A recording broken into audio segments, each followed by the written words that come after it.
और आप जुड़ रहे हैं मेरे साथ सवाल पब्लिक का शो पर। ये बिहार का बम्पर शो है।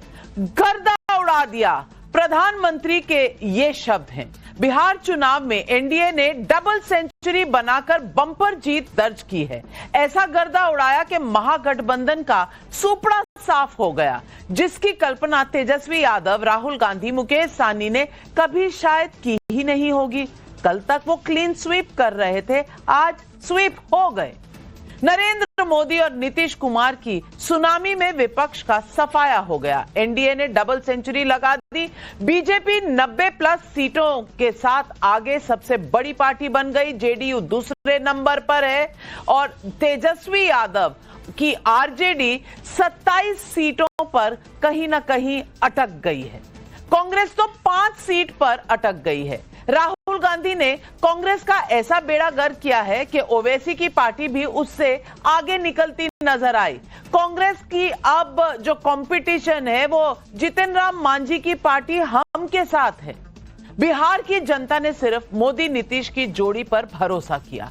अब से थोड़ी देर पहले प्रधानमंत्री नरेंद्र मोदी ने अपने ही बिहारी स्टाइल में गमछा लहराते हुए हेडक्वार्टर में धमाकेदार एंट्री की। मोदी के स्टाइल और बम्पर जीत से कार्यकर्ता पूरे जोश में नजर आए। जहां मोदी मोदी की गूंज सुनाई दी। प्रधानमंत्री नरेंद्र मोदी ने थोड़ी देर पहले बीजेपी दफ्तर में MY की नई परिभाषा दे दी और SIR की भी बात की। क्या कहा, आप खुद सुनिए। एक पुरानी कहावत है, लोहा लोहे को काटता है।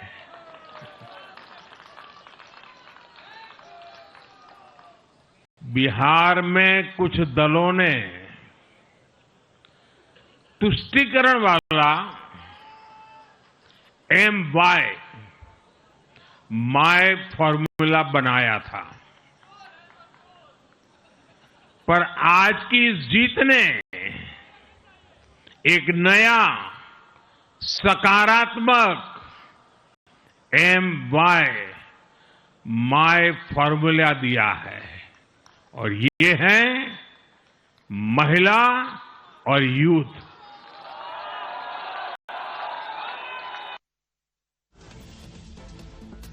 ऐसे में सवाल पब्लिक का उठ रहा है। सवाल नंबर 1, बिहार की जनता का क्लियर मैंडेट, मोदी विरोधियों को जनता का साफ संदेश।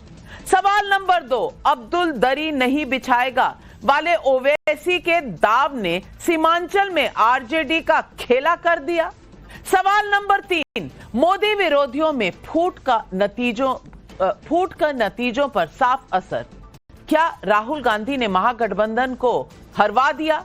सवाल नंबर 4, बिहार में एनडीए की ऐतिहासिक जीत यूपी बंगाल में विधानसभा चुनावों में कितना असर पड़ेगा? ये सवाल आज पब्लिक पूछ रही है और इन सवालों के जवाब देने के लिए आज हमारे साथ जुड़ रहे हैं बीजेपी के राष्ट्रीय प्रवक्ता शहजाद पूनावाला। बहुत बहुत बधाई आपको शहजाद पूनावाला। आपकी पार्टी ने जो सुनामी बिहार में करी है उसके बाद ढूंढने से कहीं आरजेडी और कांग्रेस के नेता मिल नहीं रहे हैं, लेकिन किस तरह की सफाई हुई है इसके जवाब देने के लिए आज हमारे साथ जुड़ रहे हैं राजकुमार राजन जी, आरजेडी के राष्ट्रीय प्रवक्ता। हमारे साथ लगातार आज दिन भर योद्धा की तरह खड़े रहे। एमएलए नहीं टिक पाए आंधी में, लेकिन स्पोक्स पर्सन टिके हुए हैं। मैं आपको भी बधाई देती हूं, आपकी दाद देती हूं कि आप अन्य पार्टियों की तरह बक्सा उठाकर भाग नहीं गए। लेकिन मानती हूं कि आज की जो नंबर है आपके लिए बहुत डिसअपॉइंटिंग होंगे, फिर भी आपकी मुस्कुराहट जो है दिल जीत रही है। लेकिन तौसीफ रहमान राष्ट्रीय प्रवक्ता हैं तृणमूल कांग्रेस के। वारिस भाई हमारे साथ जुड़ रहे हैं, वारिस पठान कुछ ही समय में हमारे साथ जुड़ रहे हैं। डॉक्टर अजीज खान राष्ट्रीय प्रवक्ता समाजवादी पार्टी के भी हमारे साथ जुड़ रहे हैं। अश्विनी कुमार मिश्रा नेता है कांग्रेस पार्टी के और हमारे विशेषज्ञ हर्षवर्धन त्रिपाठी वरिष्ठ पत्रकार, सबा नकवी जी वरिष्ठ पत्रकार। सबसे पहले पूछूंगी राजकुमार राजन जी, किसने किसको डुबोया? ओवैसी जी ने तेजस्वी जी को डुबोया, राहुल गांधी ने तेजस्वी जी को डुबाया, या तेजस्वी जी खुद ही डूब गए? तालाब में छलांग लगाने से ना मछली मिली ना वोट मिले, हुआ क्या आज के चुनाव में, आकलन क्या है आपका? नाविका जी देखिए, जो 20 सालों से जो सत्ता में सरकार थी बिहार की, 11 सालों से डबल इंजन की सरकार थी, उनकी जो विफलता थी और जो मुद्दे सॉल्व नहीं कर पाए थे, बिहार की जो समस्या थी, उन मुद्दों को लेकर हम बिहार की जनता के पास गए थे। महज की वे मुद्दे बहुत गंभीर मुद्दे थे। बेरोजगारी का मुद्दा था, पलायन का मुद्दा था, लगातार स्वास्थ्य की समस्या जो वहां होती है उसके कारण लोग दिल्ली आते हैं, शिक्षण संस्थान एक भी नहीं था, प्रति व्यक्ति आय कम था, बिहार सबसे गरीब राज्य क्यों था। ये तमाम असफलताएं जो थी 20 साल की सरकारों की और 11 साल की डबल इंजन की सरकार, वो मुद्दे को लेकर हम जनता के पास गए थे। जनता ने स्वीकार कर दिया और हम इसको स्वीकार करते हैं अपने पराजय को। लेकिन 2-3 प्रश्न है जो खड़े होते हैं। क्या इतनी हार की गुंजाइश थी जितनी हार हुई है? क्या आपका एग्जिट पोल भी एग्जिट पोल कह रहा था कि इतनी बुरी तरह से हार होगी? राजकुमार राजन जी, दिल गदगद हो गया। पहली बार एग्जिट पोल के बारे में आपने इतनी अच्छी बातें, मधुर बातें कही हैं। आज से पहले तो गालियां ही पड़ती थी किसी भी पोल पर, आज आपको एग्जिट पोल की याद आ रही है। वाह वाह वाह वाह, क्या बात है। कम से कम हमारे पोल वाले तो आज खुश हो गए, जिसको कहते हैं पैसा वसूल हो गया सारे एग्जिट पोल्स का। लेकिन वारिस भाई आपको बहुत बहुत बधाई, बहुत बहुत मुबारकबाद। अब्दुल दरी नहीं बिछाएगा आपने कहा था मेरे ही शो पर, और अब्दुल अब दरी बिछा रहा है, लेकिन बिछा रहा है कांग्रेस के ऊपर और उसके ऊपर चल रहा है। आपकी सीटें कांग्रेस जितनी है। मैं पूछना चाहती हूं, क्या मैसेज दिया? बदला ले लिया आपने 2020 का?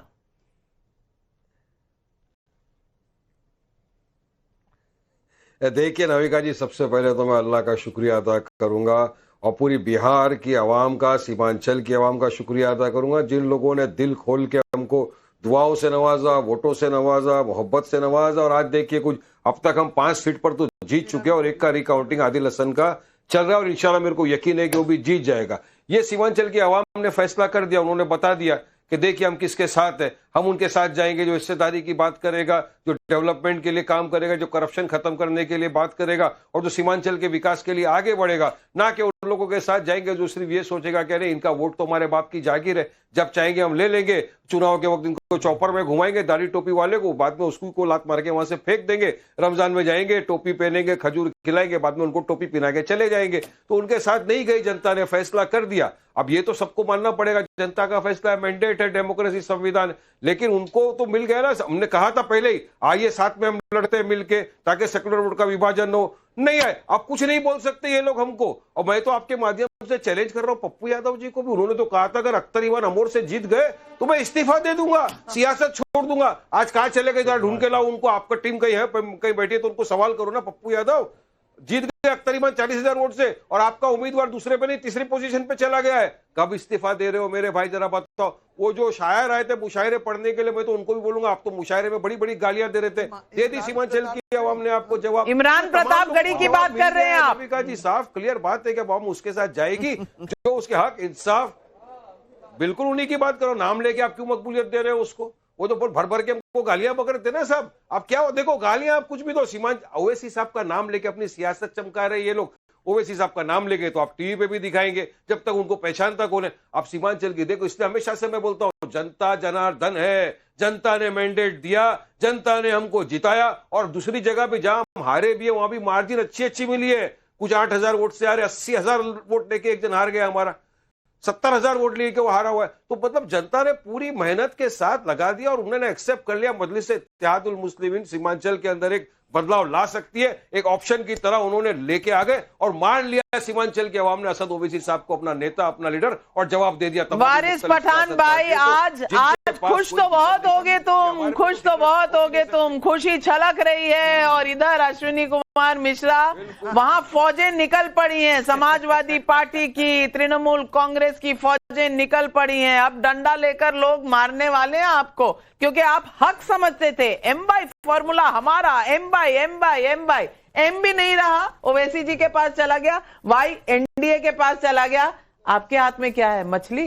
नाविका जी, मछली भी नहीं मिली थी, ये मछली भी नहीं मिली, नहीं पकड़ी थी। ये फूड डालने का काम भारतीय जनता पार्टी का है। कम से कम आप तो मत करिए। इंडिया गठबंधन अखंड था, अखंड है और अखंड रहेगा। रही बात चुनाव की, मैथिली शरण गुप्त जी की एक लाइन है, नर हो न निराश करो मन को, और मुझे लगता है इस चुनाव में नीतीश फैक्टर नहीं था, सबसे ज्यादा इफेक्टिव था ज्ञानेश फैक्टर। क्योंकि आप देखेंगे प्लीज, आप देखेंगे ना 95 चुनाव हारने के बाद, बोल दूं इनके बाद 95 चुनाव हारने के बाद शहजाद पूनावाला जी, आपने सुना अश्विनी कुमार मिश्रा जी क्या कह रहे हैं और उधर राजकुमार राजन जी क्या कह रहे हैं। आज एग्जिट पोल भी याद आ रहे हैं, आज शेरो शायरी भी याद आ रही है। शहजाद पूनावाला जवाब दे दें इन्हें। आप लोग सबसे पहले तो नाविका जी, आपके माध्यम से बिहार की देवतुल्य जनता को मैं नतमस्तक होकर प्रणाम करता हूं। और जो शुरुआत में आपने कहा कि भारतीय जनता पार्टी ने सुनामी वगैरह लाया, ये भारतीय जनता पार्टी नरेंद्र मोदी नीतीश कुमार की जीत नहीं है, ये जनता की जीत है, ये प्रो इनकम्बेंसी की जीत है, ये प्रो डेवलपमेंट की जीत है, ये प्रो सामाजिक न्याय की जीत है, ये प्रो गुड गवर्नेंस की जीत है, ये सुशासन की जीत है। और इस देश में एक बहुत बड़ा वर्ग है जो सुशासन, नैतिकता और महिला सशक्तिकरण इसको मानता है। और इसीलिए एक तरफ हमारा अलायंस बहुत क्लियर कट था, mission and vision for Bihar, और हमारे पास था एम्बिशन फॉर बिहार। दूसरी तरफ क्या था? Confusion, politics of division, in fighting, अपना अपना एम्बिशन, फाइट फॉर पोजीशन। और अब देखें ना, एक दूसरे के ऊपर किस प्रकार के आरोप प्रत्यारोप भी, वो दौर शुरू हो जाएगा 10-15 मिनट के बाद। दूसरी बात, इन्होंने बोला कि हमारे पास मुद्दे बहुत सारे थे।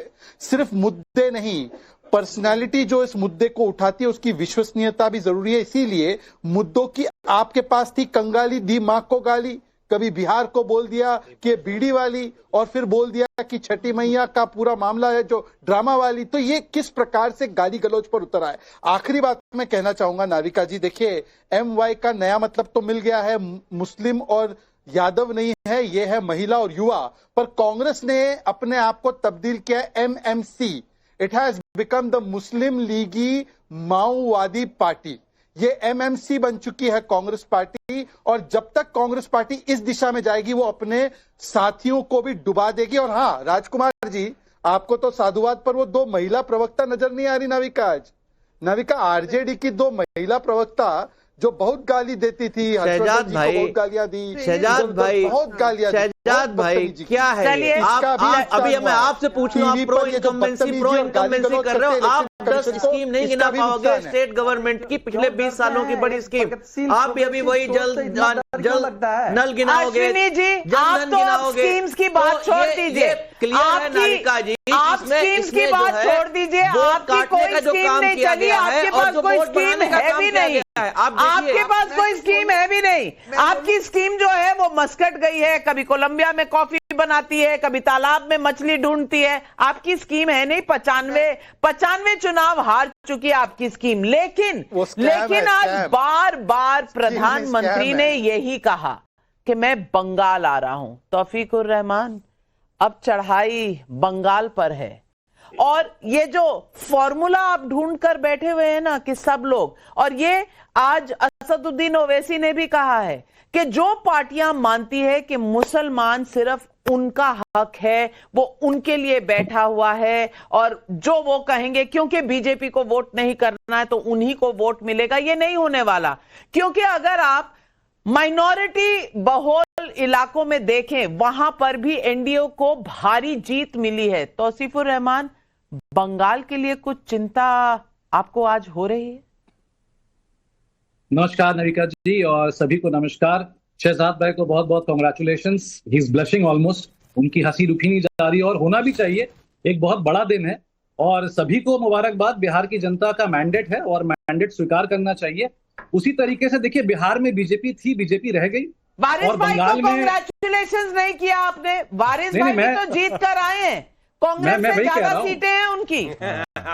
नविका जी देखिए, बिहार में बीजेपी थी, नीतीश कुमार की सरकार थी, वो रह गई, पार्टी पीछे रह गई। उसके बाद अब आप बंगाल की बात कर रही हैं, बंगाल में टीएमसी थी, टीएमसी है और रह गई, वो रह जाएगी, उसमें कोई मसला नहीं है। मगर नविका जी देखिए, एक बहुत अफसोस की बात है, कितना खुशी का माहौल है आपके स्टूडियो में, सभी हंस रहे हैं, मगर आज जो गिरिराज सिंह जी ने जो कहा कि बांग्लादेशी सरकार, रोहिंग्या सरकार, वो खुद एक संवैधानिक एक पद में बैठे हैं, और ऐसे कॉन्स्टिट्यूशनल पद में बैठने के बाद अगर आप किसी को रोहिंग्या और बांग्लादेशी कहकर अटैक कर रहे हैं, तो वही है मुंगेरी लाल के हसीन सपने। और आप जब बात स्कीम की कर रही हैं नविका जी, बहुत इंपॉर्टेंट है, शहजाद भाई सुनिए मेरी बात, आप स्कीम की बात कर रही हैं, लाडली बहना जो स्कीम है जो निकाला गया था वो 2023 में निकाला गया था, है ना, पर हमारे यहाँ लक्ष्मी भंडार तो 2021 में निकाल दिया गया था। सो वी आर नॉट दो स्टूडेंट्स, हम वो वैसे स्टूडेंट्स नहीं है कि केमिस्ट्री की ब्लू लिटमस टेस्ट फाइनल के एक रात पहले करेंगे। हमारा एग्जाम तो 2021 के रात से शुरू हो गया था 2026 तक, तो हमें किसी बात का टेंशन नहीं है। माँ माटी मानुष का सरकार था, है और रहेगा। और बीजेपी, देखिए बीजेपी तो मेहमान है, प्रॉब्लम ये नहीं कि कौन गुजरात में रहता है कौन बॉम्बे में रहता है, मगर ये डेली पैसेंजरी जो होती है ना, कोई टिक नहीं पाता है यहाँ पर, आज आना कल चले जाना, फिर परसों आना फिर चले जाना। तो भाई चेहरा किसको बनाना चाहते हैं? बंगालियों के साथ रहना कौन चाहता है? शहजाद पूनावाला जवाब दीजिए। वो भी चले गए, है कौन काम करेगा, कौन खड़े रहेगा? नाविका जी, रात को नाविका जी, सबसे पहले तो संवैधानिक पद के बारे में वो पार्टी ना सिखाए जिस पार्टी की मुखिया ने 2005 में स्पीकर पर कागज फेंके थे कि आप अवैध बांग्लादेशियों को वोटर बनाते हैं। वो ना सिखाए जो आए दिन इलेक्शन कमीशन पर धमकी देने का काम करते कि हाथ पैर तोड़ देंगे, और सीआरपीएफ और जो हमारे जवान है उनको भी धमकी देते हैं। और कम से कम मैं तो उनसे पूछना चाहता हूँ, ये भारी की बात करने लगे, ये यूसुफ पठान कहाँ से आया भाई? नाविका बताना जरा, ये यूसुफ पठान को कहाँ से पकड़ के लाए ये सांसद बनाने के लिए? ये शत्रुघ्न सिन्हा कहाँ से आए? ये कीर्ति आजाद कहाँ से आए? ये कीर्ति आजाद और शत्रुघ्न सिन्हा और यूसुफ पठान ये बंगाली है क्या? और नाविका जी, आखिरी बात मैं कहना चाहता हूं और सारे आपके दर्शक सुन ले, हम एक एक रोहिंग्या और घुसपैठियों को डिटेक्ट करेंगे, डिलीट करेंगे, और बंगाल में सरकार बनाने के बाद उनको डिपोर्ट भी करेंगे। रोहिंग्याओं के समर्थक कान खोल के सुन ले। एक भी नाम अगर डिलीट कर दीजिए जो लेजिटिमेट है, शहजाद ओपन चैलेंज कर रहा हूं, अगर एक भी लेजिटिमेट नाम अगर डिलीट हुआ तो हम दिल्ली में मिलेंगे आपसे, आप याद रखिएगा। दिल्ली में मिलेंगे? बाप रे बाप, धमकी। अभी कल की धमकी का रिजल्ट आपने देख लिया क्या हुआ है। बिहार में 203 सीटें एनडीए को आई हैं। कल धमकी दे रहे थे आरजेडी वाले, आज उनका सुपड़ा साफ है। अब तौसीफ भाई आप भी धमकी दे रहे हैं। ये धमकी जब देते हैं तो धमाका अगले दिन होता है। अब ये धमकी की जो राजनीति है इसे छोड़िए। अजीज खान साहब, मैं आपसे पूछना चाहती हूँ, अजीज खान साहब, कांग्रेस ने जो हाल तेजस्वी जी का किया है, आपको चिंता तो हो रही होगी, और कांग्रेस का जो ये हाल हुआ है बिहार में, वो किसने किया? ओवैसी जी ने किया। अब ओवैसी जी अगर अपनी स्लीव्स रोल करके लखनऊ आ गए, यूपी आ गए, तो फिर क्या होगा समाजवादी पार्टी का? आपके एमवाई फॉर्मूला का क्या हाल होने वाला है? इसका सोच विचार तो चालू हो गया होगा। देखिए नाविका जी, ये एमवाई फैक्टर नहीं, उत्तर प्रदेश में सीधा सीधा पीडीए फैक्टर है, और ये पीडीए फैक्टर पूरी तरह से हावी है। बिहार और उत्तर प्रदेश में दोनों में बहुत अंतर है। देखिए शहजाद भाई जीते हैं, नो डाउट, वो बड़े जुगाड़ू जीत सही, इसकी मुबारकबाद है। नहीं, जुगाड़ू कैसे? आपको बताऊं, जुगाड़ू कैसे? आप बिहार की जनता को इस तरह से इंसल्ट क्यों कर रहे हैं? मैं किसी का इंसल्ट नहीं कर रहा हूं, मैं कह रहा हूं मुबारकबाद दे रहा हूं, और मुबारकबाद दिल से दे रहा हूं। मेरी बात समझिए आप। अब वो कैसे जुगाड़ू है, मेरे ख्याल से शहजाद भाई बात को समझ रहे होंगे नाविका जी। मैं एक बात बता दूं कि देखिए उत्तर प्रदेश की जनता, बिहार की जनता में जो कुछ हुआ, बिहार में जो कुछ हुआ, निश्चित तौर पे किन परिस्थितियों में हुआ, क्यों हुआ, कैसे हुआ, वो एक चिंतन मंथन का विषय है। लेकिन उत्तर प्रदेश में वो चीजें नहीं चल पाएंगी, वो जुगाड़ नहीं चल पाएगा, क्योंकि उत्तर प्रदेश में यहाँ की जनता बहुत जागरूक, यहाँ हमारे पीडीए के लोग बहुत जागरूक हैं, पीडीए जागरूक है। इसलिए मैं एक बात बता दूं, अजीज खान खान साहब, यही एरोगेंस जो है आज कांग्रेस को ले डूबा है, तेजस्वी जी को ले डूबा है। 6 सीटें मांगी थी ओवैसी जी ने, नहीं लिया था, और आज वोट कट गया है सबा नकवी जी। अजीज खान साहब, आपको भी सोचना पड़ेगा, क्योंकि आजम खान का जो अफसाना है, आप जानते हैं कि काफी अल्पसंख्यक समाजवादी पार्टी से नाखुश हैं, कह के कि वो सब डिस्टेंसिंग हो रही है। मैं नहीं मानती हूं कि ओवरनाइट एक स्टेट से जाके ओवैसी साहब दूसरी स्टेट पे वही काम कर सकते हैं, लेकिन मुद्दे हैं, आज के दौर में मुद्दे हैं। तो ये कहना भी थोड़ा सिंपल होगा, क्योंकि ओवैसी साहब मुबारक उनकी पार्टी के वारिस भाई सबा नकवी आपको मुबारकबाद दे रही है। तेजस्वी जी ने इनको ही कहा था कि ओवैसी एक्सट्रीमिस्ट है, और आज उसका असर दिख रहा है। उसका असर दिया। Shahzad, many congratulations to you. लेकिन मैं लॉजिकल बात आपसे कह रही हूँ, मैं हिंदू मुस्लिम बात नहीं कर रही हूँ। जो आप कह रहे हैं वो फॉल्ट लाइन सारी जो पार्टी जिनका समीकरण मुस्लिम यादव है वो है। और आप ये भी देखेंगे कि यादव टिका ही नहीं, बिल्कुल मुस्लिम भी यादव में भी सेंध, यानी कि पीडीए में भी सेंध, एम वाले में भी सेंध, एक इधर से सेंध, एक उधर से सेंध, हर्षवर्धन त्रिपाठी, बस सेंध ही सेंध रही आज कहानी महागठबंधन की। महा तो रहा नहीं, गठबंधन भी था कि नहीं पता नहीं। लेकिन नवका जी, सबसे पहले तो ये कि बिहार की जनता ने ये जो मैंडेट दिया है, ये न तो नीतीश कुमार की जीत है, न नरेंद्र मोदी की जीत है। ये बिहारी स्वाभिमान की जीत है। वो बिहारी जो जाति के खांचे में नहीं बंधा, वो बिहारी जो धर्म के खांचे में नहीं बंधा, वो बिहारी जो एंटी डेवलपमेंट नहीं है, वो बिहारी जिसको आप बहुत स्टीरियोटाइप करके देखते हैं, उसमें हम सब शामिल हैं। अभी उसका प्रमाण मिला जब अजीज खान कह रहे हैं कि उत्तर प्रदेश की जनता वो बिहार की तरह नहीं। मैं उत्तर प्रदेश का रहने वाला हूं, बिहार के लोग बहुत जागरूक है भाई, और यूपी बिहार के लोग तो लगभग कैरेक्टर वाइज बहुत हद तक एक जैसे। पूर्वांचल वाले तो पूरा जुड़े हुए हैं, लेकिन ये समझ में नहीं पाया। अगर ऐसा था तो फिर अखिलेश यादव अपनी पूरी ताकत क्यों लगा रहे थे? क्यों इकरा हसन को भेज दिया था? क्यों एकदम से लगा था कि जैसे अखिलेश यादव खुद ही चुनाव लड़ रहे हो? और जब आपको ये लग रहा है कि उसका इफेक्ट आ सकता है, क्या हुआ है? जाति के खांचे टूटे हैं। और मैं खुद कहूं, मुझे बहुत मैं बार बार कहता था, नविका जी के शो में भी कहा था कि महाराष्ट्र होगा बिहार में, कि मैं लगातार एक शब्द बोलता था, लेकिन ये तो मुझे भी कल्पना नहीं थी कि इतना आगे चला जाएगा। अगर यादव मतदाता तेजस्वी यादव के रहते हुए कर रहा है, तो मुझे फूलपुर का वो चुनाव याद आ जाता है। जब 2022 के चुनाव में मैं घूम रहा था, तो फूलपुर जो लोकसभा विधानसभा दोनों ही है इलाहाबाद में, प्रयागराज में, तो वहां एक मुस्लिम ने कहा कि अरे भैया तू सब तो चला गया मोदी के साथ है, यानी तुम लोग तो मोदी के साथ चले गए थे। यादवों को कहा, वो यादव मुसलमान सब बैठे थे वहां एक चाय की दुकान पे। सवाल ये नहीं है कि कौन किसको वोट कर रहा है, सवाल यह है कि क्या आप लोग अभी मुद्दों पर वोट मांग रहे हैं, या आपको लगता है कि मुसलमान आपके घर का बंधुआ है, यादव आपके घर का बंधुआ है, आप सबको ओबीसी फॉरवर्ड फलाना जाति उससे लड़ा देंगे? मुझे लगता है इससे बाहर निकलने का समय है। बिहार संपूर्ण क्रांति की धरती है, पहले गणतंत्र वैशाली की धरती है, और उसने आंधी आ चुकी। एक तरफ नीतीश और मोदी की आंधी है, दूसरी तरफ हैदराबादी भाईजान की आंधी है। दोनों आंधियों के बीच में कौन कौन लपेटे में आ गया। और अजीज खान साहब, इतने भी मासूम मत बनिए। अब जब समाजवादी पार्टी गई थी वहां सीमांचल के इलाके में जोर जबरदस्ती दम लगाने के लिए, तो हैदराबादी भाईजान को रोकने के लिए ही गई थी। पूरी आपने ताकत लगा दी, सारे तेजस्वी यादव, अखिलेश यादव, राहुल गांधी थोड़ी सी ताकत लगाई थी, बाकी वो कोलंबिया में व्यस्त थे कॉफी बनाने में। लेकिन उसका क्या नतीजा मिला? हैदराबादी भाईजान अब कहां जाने वाले हैं?